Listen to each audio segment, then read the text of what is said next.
Hello friends, good morning. NL classes में आपका हार्दिक अभिनंदन है। फ्रेंड्स, आज मैं एक टॉपिक लेकर आया हूं जो 12th क्लास की है, हिस्ट्री की। चैप्टर का नाम है विजयनगर साम्राज्य और इसकी राजधानी।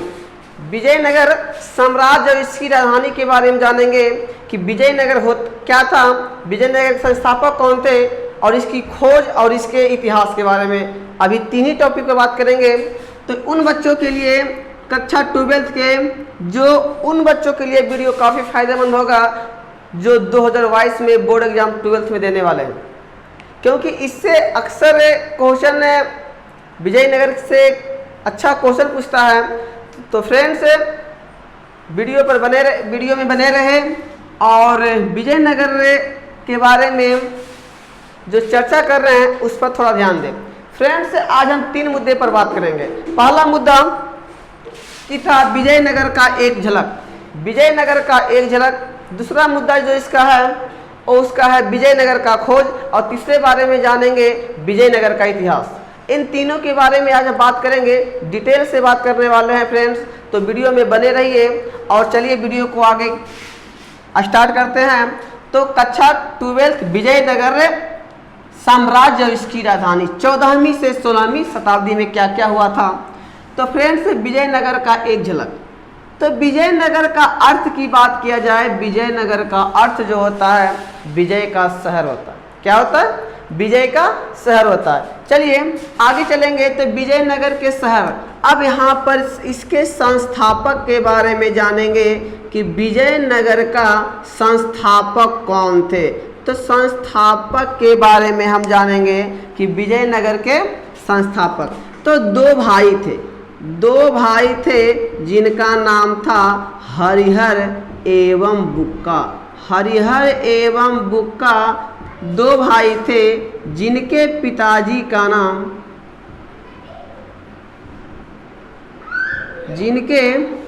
अगर इनके पिताजी का नाम लिया जाए तो इनके पिताजी का जो नाम था हरिहर बुक्का।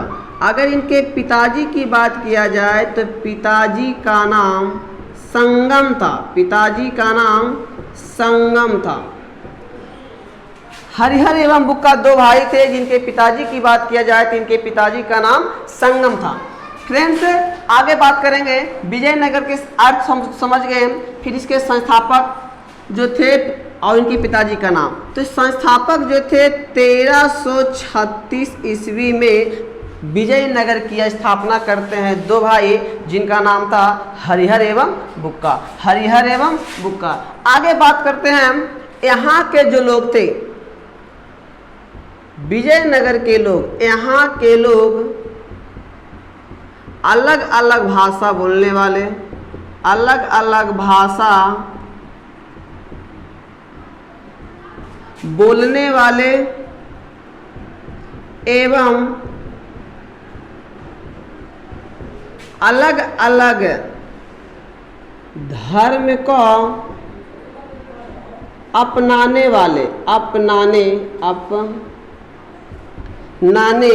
एवं मानने वाले रहते थे। मतलब बात आई कि यहाँ के जो लोग थे विजयनगर साम्राज्य में, विजयनगर में जितने भी लोग थे तो यहाँ की अलग अलग भाषा थी, अलग अलग भाषा के लोग यहाँ से मानते थे और अलग अलग धर्म के लोग अपनाते थे। मतलब यहाँ पर कोई ज़बरदस्ती नहीं था कि आप ये भाषा नहीं बोल सकते हैं, आप कन्नड़ भाषा नहीं बोल सकते हैं, जो कर्नाटक में पड़ता है। फ्रेंड्स, विजयनगर कर्नाटक में पड़ता था। यहाँ पर ये भाषा नहीं थी और यह भी यहाँ पर ये नहीं था कि यहाँ तेलुगु भाषा ही बोली जाती थी, संस्कृत भाषा बोली जाती थी, तमिल भाषा बोली जाती थी। अब हम बात करते हैं कि इसकी फैलाव के बारे में। इसकी फैलाव क्षेत्र क्या था, इनके फैलाव क्षेत्र देखिए फ्रेंड। इसकी फैलाव क्या था, तो एक नदी थे जिसका नाम था कृष्णा और दूसरी नदी थी जिसका नाम था तुंगभद्रा। तो कृष्णा नदी, यहाँ पर कुछ फिगर ना रहते हैं, ध्यान से समझिएगा मैप की थोड़ा ध्यान देखकर। कि ये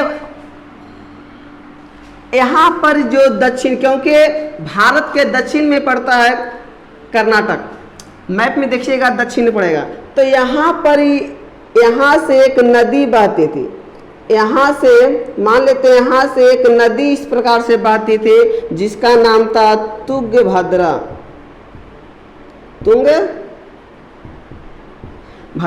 यहाँ तुंगभद्रा नदी बहती थी और यहाँ से एक और नदी बहते थे जिसका नाम था, यहाँ से एक और नदी बहते थे जिसका नाम था कृष्णा, और बीच का जो भाग था उसको दियोब कहते हैं, और इस बीच का जो भाग था वहीं पर हम्पी, जो विजयनगर की राजधानी कहलाता है, हम्पी कहलाता है विजयनगर की राजधानी, यहाँ पर एक ऊंची जगह था जहाँ पर पानी की सुविधा बहुत कम थी, तो ये स्थल था, और इस स्थल पर विजयनगर की स्थापना किया गया। किसके द्वारा? तो हरिहर एवं बुक्का के द्वारा। हरिहर एवं बुक्का के द्वारा विजयनगर की स्थापना किया जाता है 1336 ईस्वी में। अगर ऑब्जेक्टिव क्वेश्चन आएगा कि विजयनगर किस नदी के तट पर इसकी स्थापना किया गया था, तो फ्रेंड्स विजयनगर की जो स्थापना किया गया था वो तुंगभद्रा नदी पर इसकी स्थापना किया गया। इधर कृष्णा, इधर का तुंगभद्रा, बीच का जो जगह था यहीं पर विजयनगर की स्थापना किया गया। तो चलिए विजयनगर की स्थापना तो हम समझ गए, तो इसकी फैलाव क्षेत्र जो है, इसकी फैलाव क्षेत्र लिख देते हैं, कृष्णा नदी से लेकर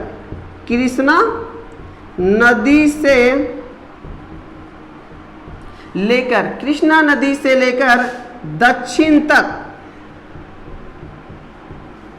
दक्षिण तक तुंगभद्रा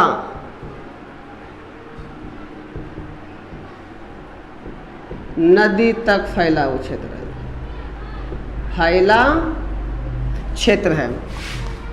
अब इसकी फैलाव जाने सबसे पहले विजयनगर का झलक की ओर पढ़ रहे हैं कि विजयनगर की झलक क्या थे। तो विजयनगर का अर्थ समझ गए, इसके संस्थापक कौन थे, इनके पिताजी का क्या नाम था, यहाँ के लोग अलग अलग भाषा बोलने वाले थे एवं मानने वाले लोग रहते थे। फैलाव के बारे में पढ़ लिए।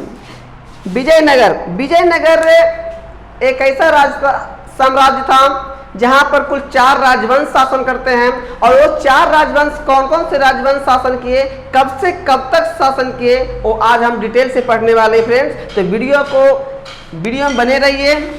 तो ध्यान दीजिएगा कि फैलाव क्षेत्र हम पढ़ लिए, लेकिन 4 जो वंश से यहाँ शासन करते थे, तो शासन करने के बाद बात आई 1565 की, कि 1565 में क्या हुआ था। पहले हम इसकी झलक की बात करेंगे, फिर डिटेल से सबके बारे में बात करेंगे। तो फ्रेंड्स पहले एक झलक पढ़ रहे हैं। तो बात आई 1565 की। तो 1565 ईस्वी में किसी राजा के द्वारा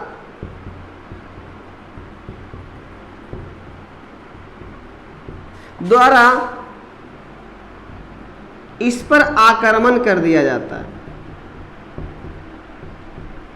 इस पर आक्रमण कर दिया जाता है। और आक्रमण करने के बाद यहाँ की जितने भी संपत्ति था, या तो जो भी कीमती आभूषण थे, जितने भी वस्तुएं थे, उसे लूट लिया गया, उसे लूट लिया गया। अब 1565 में विजयनगर पर आक्रमण कर दिया जाता है। आक्रमण कर देने के बाद जितनी वस्तुएं थे, जो भी कीमती आभूषण थे, उसे क्या कर दिया गया, लूट लिया गया। अब लूटने के बाद धीरे धीरे 17वीं शताब्दी से 18वीं शताब्दी, तो 17वीं शताब्दी से 18वीं शताब्दी में यह जो नगर था जिसका नाम विजयनगर था, वह धीरे धीरे नष्ट, मतलब समाप्त हो गया।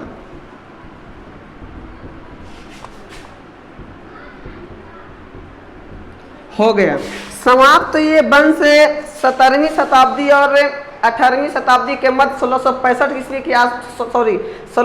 ईस्वी के आसपास ये शताब्दी लगभग समाप्त हो जाती है, लेकिन समाप्ति के समय में इसमें जो दक्षिण भारत के लोग जो रहते थे, दक्षिण भारत के जो लोग रहते, जिसको दोआब क्षेत्र में जहाँ हम्पी थे, विजयनगर था, तो वहाँ के क्षेत्र के दिल में आज भी उस समय भी याद था, मतलब जो घटना घटे थे उस घटना उनके अंदर याद था कि इसके पहले क्या क्या हुआ था। तो उस समय विजयनगर समाप्त होने के बाद में लोगों के दिल में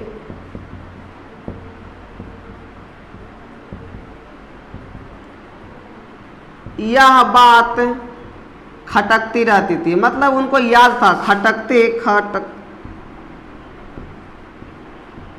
रहती थी, खटकते रहती थी। खटकती रहने के क्रम में यहाँ जो एक देवी की पूजा होती है, और उस देवी का क्या नाम है, तो देखिए फ्रेंड्स, यहाँ के जो लोग थे, हम्पी के जो लोग थे, हम्पी के जो लोग थे एक मातृ देवी की पूजा करते थे,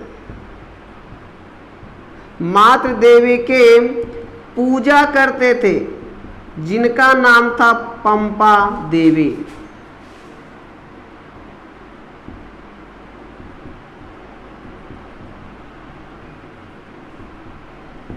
जिसका नाम क्या था, पंपा देवी।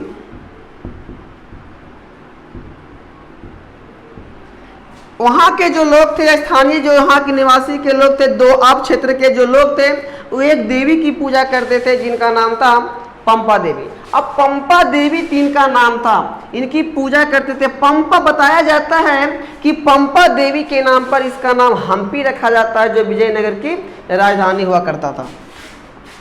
एक तो हमने जाने कि विजयनगर के बारे में, इसकी अंत कब हुआ, यहाँ के लोग किसकी पूजा करते थे।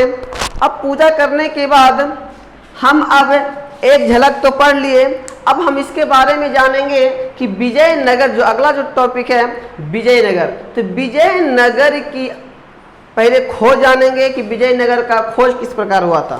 तो चलिए फ्रेंड्स, आप इसे स्क्रीनशॉट भी कर सकते हैं, क्योंकि अगले बारे में बताना भी है, तो इसको साफ करते हैं। तो उम्मीद है कि आप इसे स्क्रीनशॉट कर लिए होंगे। एकदम बेसिक तरीके से आज आपको बताएंगे कि विजयनगर की खोज के बारे में और इसके इतिहास के बारे में। हमने एक झलक तो पढ़ लिया सबके बारे में, कि डिटेल से तो पढ़ लिए। अब इसके अंदर क्या क्या घटना घटे थे, अब उसके बारे में पढ़ेंगे। और इसके बाद कौन 4 वंश था जिन्होंने विजयनगर पर शासन किया था, उसके बारे में पढ़ेंगे। तो हम दूसरा टॉपिक जो है वो है विजयनगर का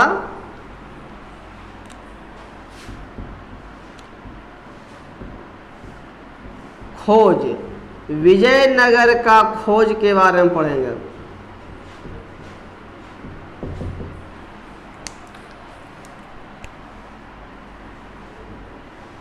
विजयनगर का खोज के हम बारे में पढ़ेंगे। अब इसके बाद विजयनगर की खोज के बारे में हम पढ़ेंगे कि विजयनगर, देखिए हम्पी का जो क्षेत्र था,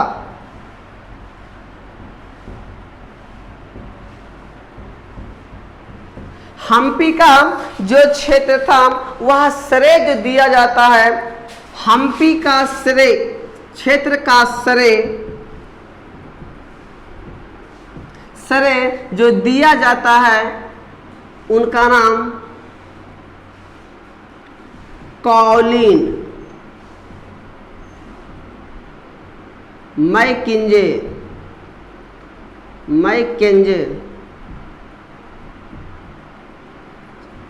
कॉलिन मैकेंजी को कहा जाता है। इसकी श्रेय दिया जाता है कॉलिन मैकेंजी को। तो कॉलिन मैकेंजी बताया जाता है फ्रेंड्स, कॉलिन मैकेंजी जो थे ऑस्ट्रेलियाई एक रचनाकार थे, ईस्ट इंडिया कंपनी इंग्लैंड से थे। बताया जाता है ईस्ट इंडिया कंपनी के सेवा क्षेत्र थे। इनके जन्म की बात किया जाए, अगर हम बात करते हैं इनके जन्म की, तो इनके जन्म की अगर हम बात करेंगे तो कॉलिन मैकेंजी की जो जन्म हुआ था, इनका जन्म फ्रेंड्स हुआ था 1754 ईस्वी में। 1754 ईस्वी में।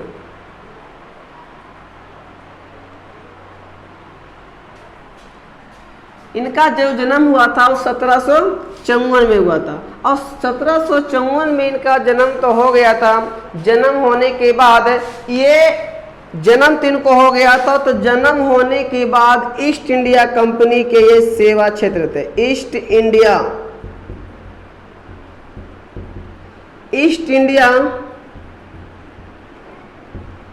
इंडिया कंपनी, इनके जन्म इतना में ईस्ट इंडिया कंपनी के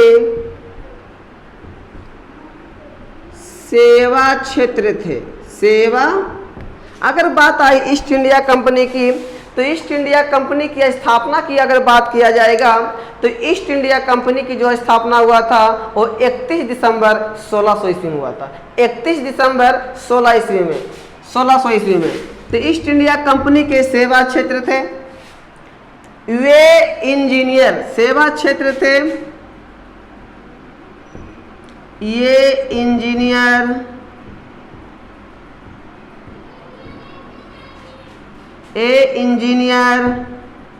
सर्वेक्षक, ये इंजीनियर सर्वेक्षक एवं तथा मानचित्र बनाने वाले व्यक्ति थे। मानचित्र बनाने वाले व्यक्ति थे, साथ में रचनाकार भी थे फ्रेंड्स, बनाने वाले व्यक्ति थे। ये इसकी बात किया जाए तो ईस्ट इंडिया कंपनी के सेवा में काम करते थे। इनकी ये इंजीनियरिंग, सर्वेक्षण और मानचित्र में बहुत ही इन्हें मन लगता था। मानचित्र के क्षेत्र में तो सबसे ज़्यादा इन्हें मन लगता था। अब इसके बारे में हम जानेंगे कि एक खोज जो किए थे किस प्रकार किए थे। तो इनकी खोज की बात करेंगे तो बात आती है कि 1800 ईस्वी में इन्होंने विजयनगर का खोज करते हैं। 1800 ईस्वी में विजयनगर का खोज करते हैं। खोज कैसे किए थे उसके बारे में जानेंगे। खोज करते, अब देखिए, जैसे ही ये 17वीं शताब्दी और 18वीं शताब्दी के उपरांत में विजयनगर का जब साम्राज्य समाप्त हो गया था, नष्ट हो गया था, तो नष्ट होने के बाद जब 1800 ईस्वी में जब भारत आते हैं, कौन आते हैं, तो जिनका नाम था कॉलिन मैकेंजी। कॉलिन ने जब जैसे ही 1810 ईस्वी में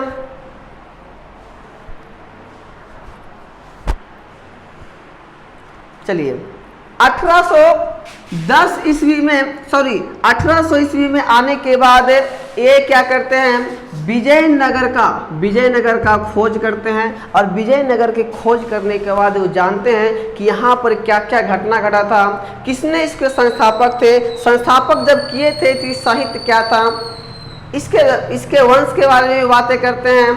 अब क्या हुआ था कि 1800 ईस्वी में विजयनगर का खोज करने के बाद इन्हें क्या दिया गया कि 1815 ईस्वी में भारत में 1815 ईस्वी में भारत में ईस्ट इंडिया कंपनी के लोगों द्वारा ईस्ट इंडिया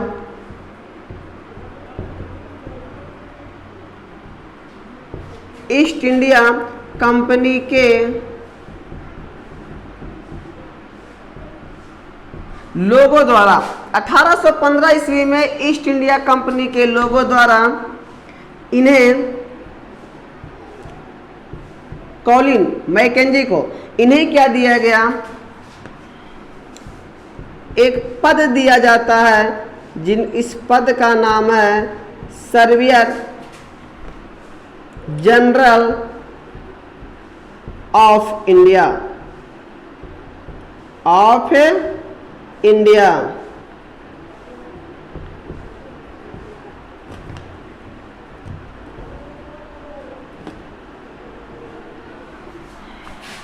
1815 ईस्वी में ईस्ट इंडिया कंपनी के लोगों के द्वारा इन्हें एक पद से एक उपाधि दी जाती है, एक पद दिया जाता है। और उस पद में इन्हें सर्वेयर जनरल ऑफ इंडिया की पद दिया जाता है। पद पर तो ये थे ठीक, अपनी पद पर उन्होंने रहते हुए, मतलब बात आई फ्रेंड्स, जब ये अपनी पद पे तैनात थे, अपने जिनका जो काम मिला था, जिस काम को अपनी पद उन्हें मिला था, और उस पद को जैसे ही ये काम तो कर रहे थे, तो पद के उपरांत पद पे रहते हुए 1821 में इनकी मृत्यु हो जाती है। अगर बात आएगी क्वेश्चन ऑब्जेक्टिव में पूछा जाएगा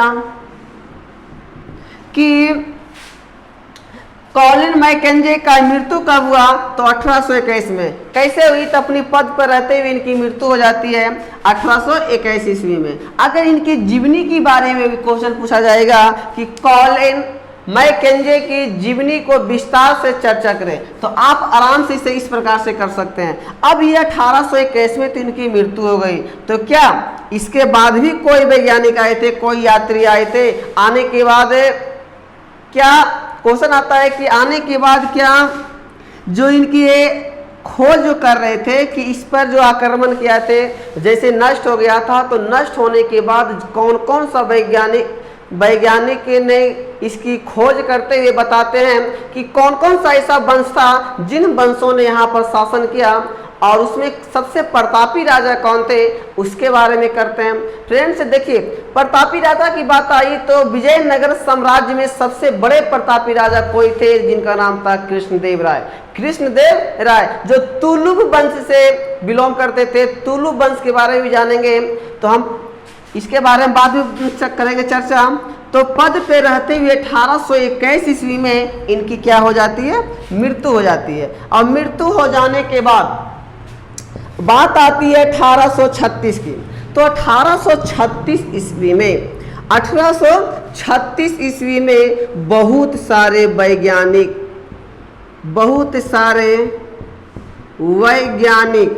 जिन्हें आप यात्री भी कर सकते हैं,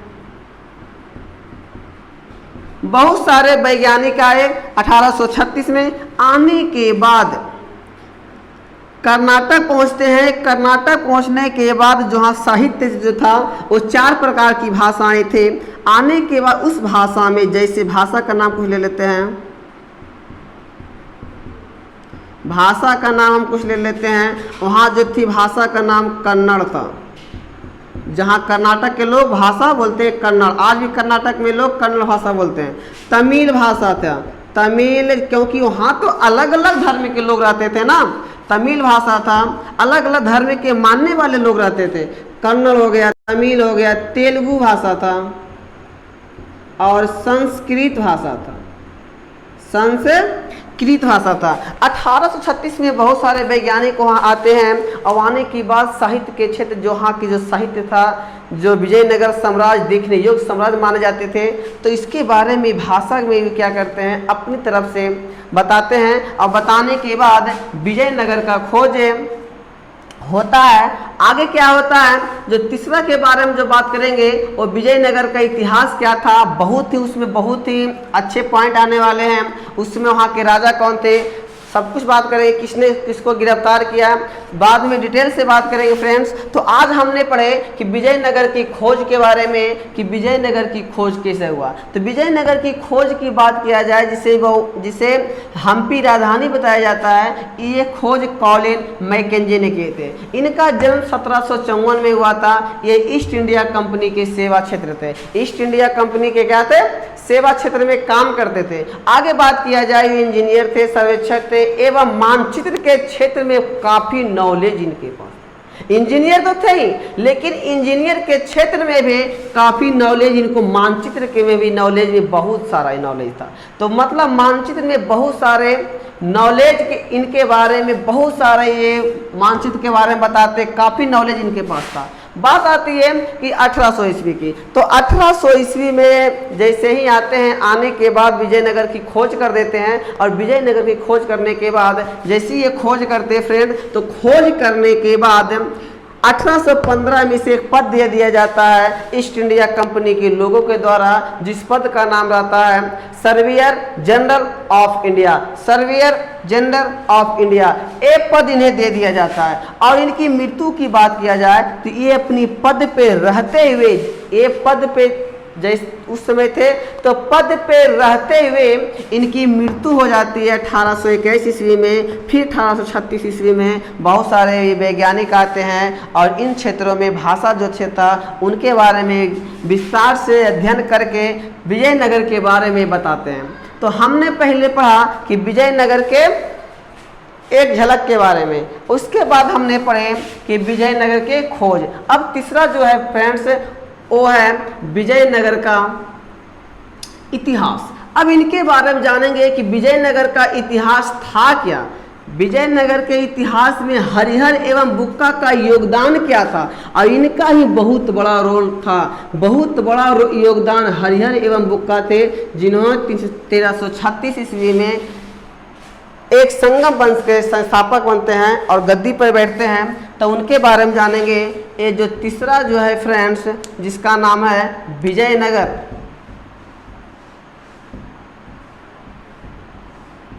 विजयनगर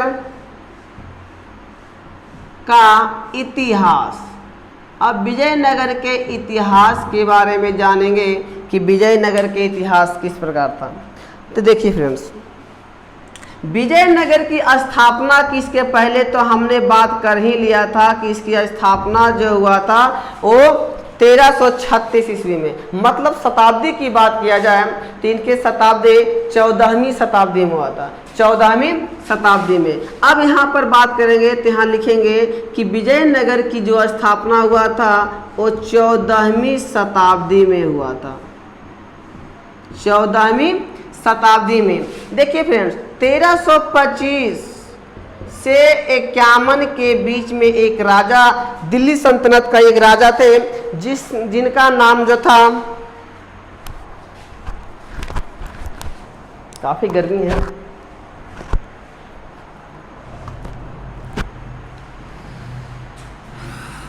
तेरह सौ 25 और 51 में एक जो दिल्ली सल्तनत के जो राजा थे जिनका नाम था एमबेटे, फुल फॉर्म इनका बात किया जाए तो एमबीटी का है मोहम्मद बिन तुगलक।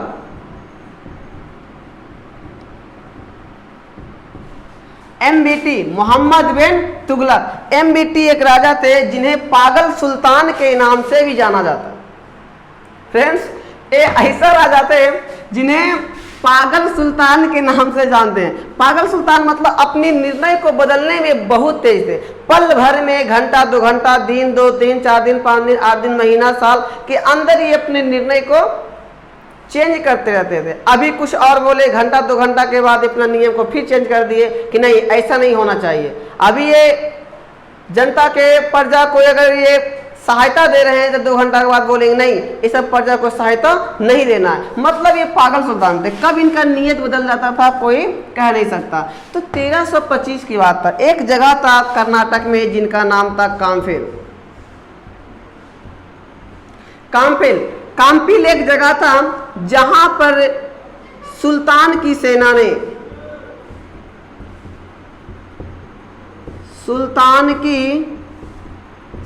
ने आक्रमण कर देते। ध्यान से समझिएगा फ्रेंड्स, ये वाला जो है बहुत ही VVI है कि यहाँ पे एक जगह था, वहाँ पर सुल्तान जो एमबीटे मोहम्मद बिन तुगलक जो था अपनी सेना लेकर आया और इस पर आक्रमण कर दिया, आक्रमण कर देता है। आक्रमण कर देने के बाद यहाँ पर 2 भाई थे जिनका नाम था हरिहर एवं बुक्का। अब यहाँ पर जैसे ही आक्रमण कर देते हैं तो 2 भाई हरिहर एवं बुक्का को गिरफ्तार कर लेते हैं। हरिहर एवं बुक्का जो संगम जिनके पिताजी का नाम था, हरिहर एवं बुक्का को गिरफ्तार कर लिया गया।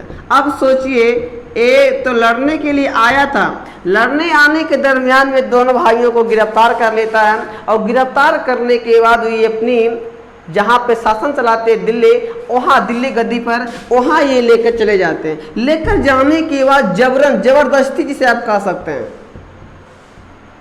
जबरदस्ती मतलब जबरन वहाँ जो हरिहर एवं बुक्का दो भाई थे हिंदू शासक थे, हिंदू थे। अब ये हरिहर एवं बुक्का को जैसे ही एमबीटी ने लेकर अपने राज्य जाता है तो जाने के बाद इसे जबरदस्ती इस्लाम धर्म अपनाने के लिए कहता है, अपनाने के लिए जबरदस्ती बोला कि तुम्हें अब इस्लाम धर्म को अपनाना पड़ेगा। अब तो कहा गया है कि मुसीबत का मारा क्या नहीं कर सकता, मरता क्या नहीं करता। अब तो बेचारा मुसीबत में पड़ गया दोनों भाई कि अब तो जिंदा रहने के लिए को जो कहेगा एमबीटी पागल सुल्तान कख नहीं, एक धड़ से गला को दबा देगा, इसे कोई कह नहीं सकते हैं। अब बात आई कि ये जबरदस्ती ये धर्म को अपनाना शुरू कर दिया तो ये धीरे धीरे इतना तेज थे हरिहर बुक्का दोनों भाई कि धीरे धीरे जो सुल्तान राजा थे एमबीटी मोहम्मद बिन तुगलक, अब तुगलक के दिलों में धीरे धीरे उस पर विश्वास जताने लगे। विश्वास मतलब होता है कि उनके अंदर दिल की बातों को अपनी गहराई उसकी पेश करने लगे, जिस पर जो राजा था इसकी बातों को विश्वास कर सके। अब जैसे ही इसकी बातों पर धीरे धीरे क्या होता गया कि राजा को भी हरिहर पर विश्वास हो गया। अब जैसे ही राजा को हरिहर पर विश्वास हो जाता है तो विश्वास होने के बाद एक घटना घट जाती है। लगने लगता है राजा को नहीं, ये जो हरिहर बुक्का है अब मेरी बात मान रहा है, हम जो इसको कह रहे हैं वो कर रहा है। ऐसा नहीं था, ये मौका के इंतजार में थे कि ये कहा जाता है फ्रेंड्स कि ज्यादा दोस्ती जो हो जाती है ना तो किसी को ऐसी बातें जो हो जाती है किसी को बतानी नहीं चाहिए, नहीं तो वही बात आपको एक दिन आपको फीका पड़ जाएगा। जिस दोस्त को आप सच्चे दोस्त समझते हैं वह दोस्त आपको एक दिन दगाबाज निकल जाएगा। तो ऐसी बातें बहुत सारे लोगों में आती है जो बातें किसी को बतानी नहीं चाहिए। तो फ्रेंड्स आगे हम बात करेंगे। जैसे ही धर्म अपना तो लिया, उसकी विश्वास को जीतने लगा, तो एक 1336 की बात यह है कि 1336 में घटना घटती है। 1336 में क्या होता है कि जिस जगह पर सुल्तान एमबीटी ने आक्रमण किया था जिसका नाम था काम्पिन, और उसी काम्पिन पर क्या होता है पुनः किसी दूसरे राजा के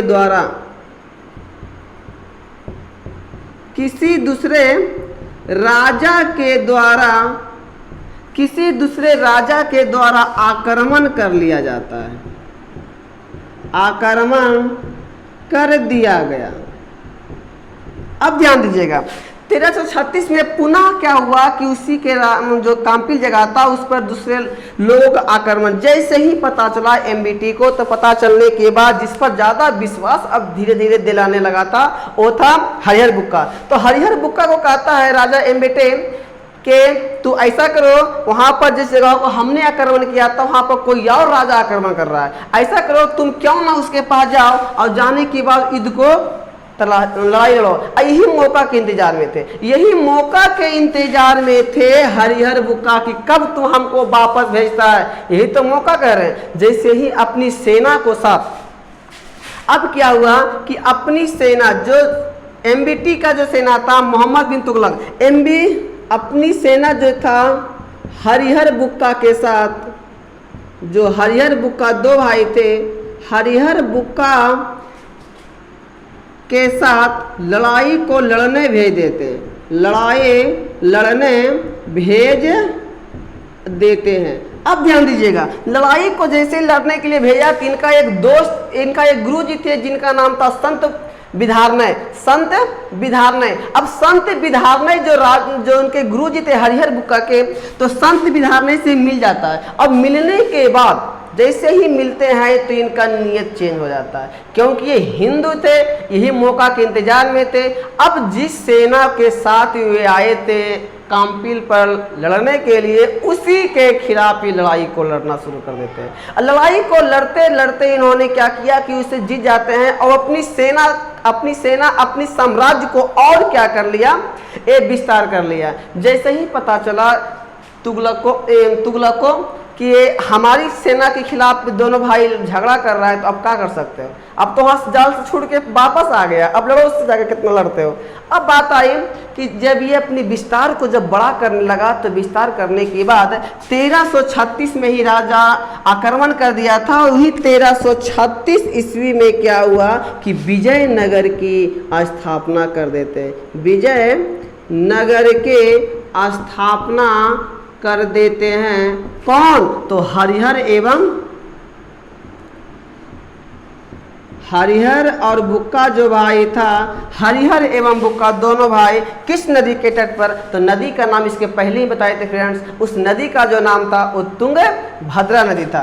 तुंगभद्रा नदी के तट पर 1336 ईस्वी में क्या कर देते हैं? विजयनगर का स्थापना कर देते हैं। और इसके बाद 1326 स्थापना करने के बाद, जैसे ही स्थापना कर देते हैं, तो स्थापना करने के बाद पिताजी के नाम पर, पिताजी के जो नाम था संगम, और वही पिताजी के नाम पर एक वंश से स्थापित करते हैं जिसका नाम रहता है संगम वंश। अब हम जानेंगे, यहाँ तक तो समझ में आ गया होगा। अब जानेंगे कि विजयनगर में कुल कितने राजवंशों ने शासन किया, उसके बारे में थोड़ा बात कर लेते हैं, फिर वीडियो को यही रोकेंगे, वीडियो काफ़ी बड़ी भी हो गई है। उसके बाद अगले टॉपिक में बात करेंगे कि ये कौन कौन से राजा जो थे, उन राजा ने आक्रमण किया था। तो फ्रेंड्स ध्यान दीजिएगा, तो यहाँ हो जाएगा, यहाँ हेडिंग दे देंगे हम विजयनगर में, विजयनगर साम्राज्य, विजयनगर साम्राज्य में वंशों का शासन, वंशों का। अब ध्यान दीजिएगा कि कौन कौन सा वंश। देखिए वंश की बात किया जाए तो यहाँ पर कुल 4 वंश। पहला जो था संगम वंश, जो हरिहर एवं बुक्का के पिताजी के नाम था संगम, और वही संगम पर इसका वंश संगम वंश, जो 1336 से 1485 तक, 1336 से 1485 तक यहाँ संगम वंश का शासन रहता है। और इसकी संस्थापक की बात किया जाए तो वही दोनों भाई जिनका नाम था हरिहर एवं बुक्का, हरिहर एवं बुक्का। अब दूसरा जो वंश था उसका नाम था सुलुभ वंश। क्या नाम था? सुलुभ वंश। अब ये सुलुभ वंश कब से कब तक? तो 1485 से 1505 तक, ज़्यादा तक शासन नहीं रहा था, 1485 से 1505 तक। इसका नरसिंह सुलुभ, इसका संस्थापक की बात किया जाए तो नरसिंह सुलुभ था, नरसिंह सुलुभ था। अब अगला जो था वो संगम सुलुभ एक तुलभ वंश था, तुलभ वंश। और ये तुलभ वंश कब से कब तक रहा? तो 1505 से लेकर 1565 तक, 1505 से 1565। इसके संस्थापक की बात किया जाए तो इनका संस्थापक का नाम था वीर नरसिंह, वीर नरसिंह। अगला जो था संस्थापक उनका नाम था, उस संस्थापक का नाम था अराबिदु। क्या नाम था? अराबिदु, अराबिदु वंश। अब अराबिदु वंश जो था 1565 नहीं 1570 से लेकर 1615 तक, 1615 तक। जिनके संस्थापक की बात किया जाए तो इनके संस्थापक का क्या नाम था? तिरुमल। क्या नाम था फ्रेंड्स? अब ध्यान दीजिएगा कि ये विजयनगर साम्राज्य में जो 1336 से लेकर 1615 तक जो चला था, उसके बाद 17वीं शताब्दी में और 18वीं शताब्दी में क्या हुआ था कि इसका साम्राज्य का अंत हो जाता है। तो बात कर रहे हैं कि कौन कौन सा राजवंश। तो पहला संगम वंश। संगम वंश कब से कब तक रहा? तो 1336 से लेकर 1485 तक। हरिहर एवं बुक्का इसके संस्थापक थे। पहले इसका राजा बनते हैं हरिहर। इनकी मृत्यु 1356 में होने के बाद इसका बुक्का जो छोटा भाई था वो गद्दी पर बैठता है, वो हम नेक्स्ट वीडियो में बात करेंगे। सुलभ वंश 1485 से 1505 तक, जिनका संस्थापक नरसिंह सुलभ। तुलभ वंश 1505 से 1565 तक, जिनका संस्थापक वीर नरसिंह। और फ्रेंड्स ध्यान दीजिएगा, राजा कृष्णदेव राय जो थे, राजा कृष्णदेव राय जो थे तुलभ वंश से ही आते थे। और बताया जाता है, ऐसा माना जाता है कि विजयनगर साम्राज्य में सबसे बड़े शक्तिशाली एवं अच्छे कोई अगर राजा थे तो जिनका नाम आता है कृष्ण देव राय, जिनके कवि जो बताए जिनके साथ में जो रहते हैं जानवे करते हैं तेलानी रामन, कैसा व्यक्ति थे वो। अब ये तो अगर क्वेश्चन रहेगा कि कृष्णदेव राय किस वंश से आते हैं तो तुलभ वंश से आते हैं। सबके बारे में बात करेंगे डिटेल में, वो अगले वीडियो में बात करेंगे सबके बारे में। चौथा अराबिदु वंश 1570 ईस्वी से 1615 तक रहा था। तिरुमल इसके संस्थापक थे। तो फ्रेंड्स आज हमने पढ़ लिए विजयनगर का एक झलक, विजयनगर के एक झलक के बाद इसके खोज और इसका इतिहास। तो फ्रेंड्स उम्मीद करते हैं ये वीडियो आप लोगों को बहुत ही अच्छा लगा होगा। तो वीडियो अच्छा लगने के बाद फ्रेंड्स आगे बात करेंगे अगले वीडियो में कि क्या इसके बाद संगम वंश के राजा जो थे हरिहर बुक्का कैसे राजा को चलाए थे उसके बारे में बात करेंगे। तो फ्रेंड्स आज तक मैं वीडियो इतना ही रोकते हैं। तो अगर आपको ये वीडियो अच्छा लगा होगा तो आप इस लाइक शेयर कमेंट्स एंड अपने दोस्तों को ज़रूर शेयर करें। और अगर सब्सक्राइब कर लिए हैं तो ठीक है, अगर नहीं करें फ्रेंड्स तो सब्सक्राइब कर लीजिए ताकि जितने वीडियो बनाया जाए वो आपके पास सबसे पहले पहुंचे। तो फ्रेंड्स बस यहीं तक छोड़ते हैं। गुड लक, जय हिंद।